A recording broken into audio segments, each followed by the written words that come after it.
It's moving day at the Pinnacle Bank Championship, but local favorite Luke Kluver is headed in the wrong direction.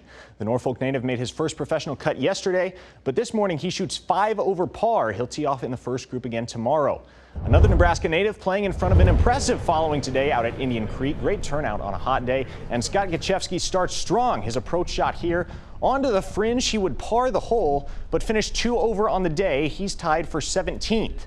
One of the best shots of the day comes courtesy of Andres Gonzalez. His approach from 108 yards out lands safely on the top shelf of the green and sits pin high. He's able to tap in for birdie. Gonzalez tied for 4th. Meanwhile, Lanto Griffin had a round to remember. How's this for a hot start? The VCU grad goes birdie, birdie, birdie, eagle to open a bogey-free round of 64.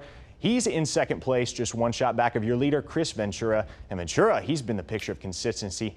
He's gone 4 under, 7 under, 4 under so far in the tournament. He paces the field in an event that the players are calling one of their favorites.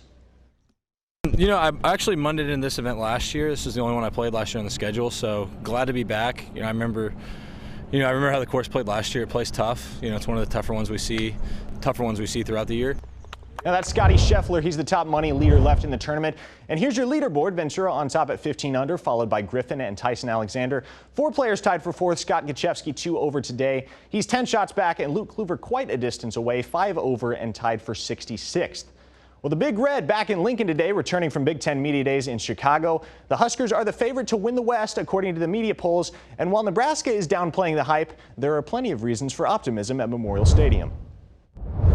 Particularly in light of what happened at Michigan. I give Michigan a ton of credit. We weren't ready for that game. We weren't ready for them and what we saw that day. Fast forward however many weeks it was, and we played a similar team in Columbus and had chances to win. We had to try to not win the Northwestern game.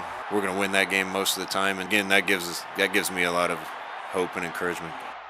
Fan Day is less than 2 weeks away on August 1st, then fall camp kicks off on August 2nd, and the Huskers open the new season on August 31st against South Alabama.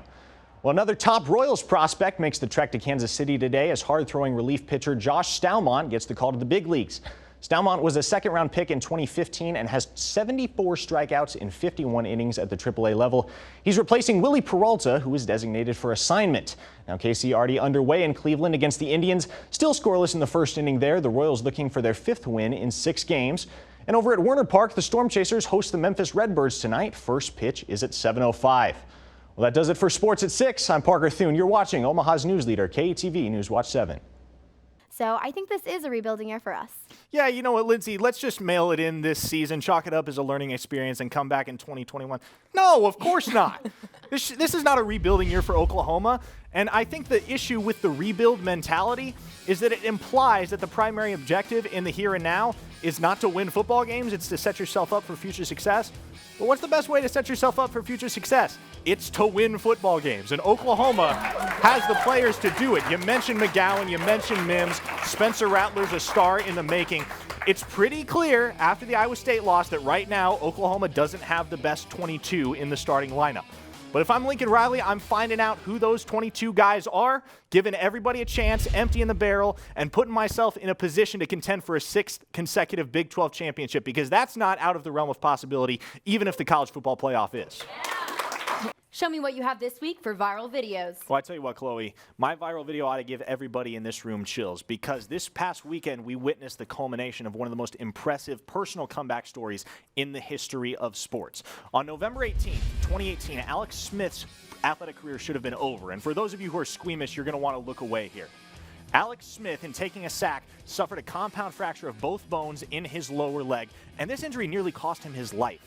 Folks, he developed sepsis after an emergency procedure to stabilize his leg. Doctors told him at one point that amputation above the knee was the only viable option, but he wasn't just determined to keep his leg, he was determined to return to the professional football field, and yesterday he did just that in front of his wife and 3 children, taking the field for the Washington football team 2 years and 17 surgeries later. Alex Smith, a tip of the cap to you, sir. What an unbelievably poignant moment. Well, down in Fort Worth this morning, it's a battle of the old versus the new. 60-year-old Gary Patterson and the TCU Horned Frogs going up against 37-year-old Lincoln Riley and the Oklahoma Sooners.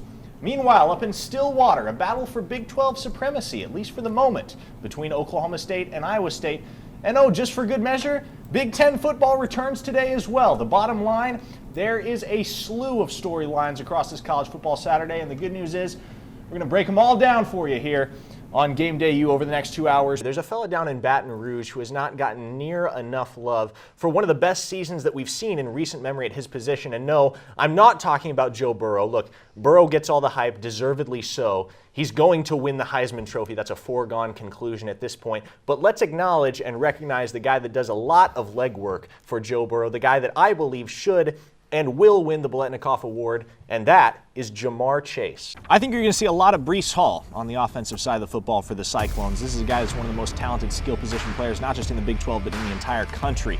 Rushed for 3 touchdowns last week against TCU, including a 75-yarder. He's going to be the bread and butter for Iowa State on the offensive side, and that's not to diminish what Brock Purdy is able to do at the quarterback position, but Iowa State will be rolling into this game with a run-first mentality, I do believe, and that starts with Hall. And the Oklahoma front seven will have their hands full, keeping a guy of that caliber to limited production on Saturday night.